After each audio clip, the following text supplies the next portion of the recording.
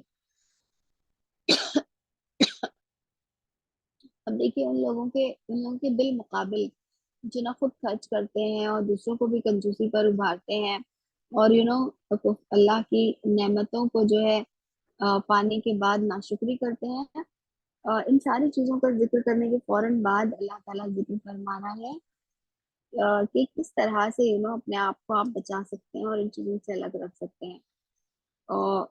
تو اس میں اللہ رب العالمین نے جو ہے نماز کا حکم دیا اور انفاق کا حکم دیا. اللہ وہی تو ہے جس نے زمین اور آسمانوں کو پیدا کیا اور آسمان سے پانی برسایا, پھر اس کے ذریعے سے تمہارے رزق رسانی کے لیے طرح طرح کے پھل پیدا کیے, جس نے کشتی کو تمہارے لیے مسخر کیا کہ سمندر میں اس کے حکم سے چلے, اور دریاؤں کو تمہارے لیے مسخر کیا جس نے سورج اور چاند کو تمہارے لیے مسخر کیا کہ لگاتار چلے جا رہے ہیں, اور رات اور دن کو تمہارے لیے مسخر کر دیا.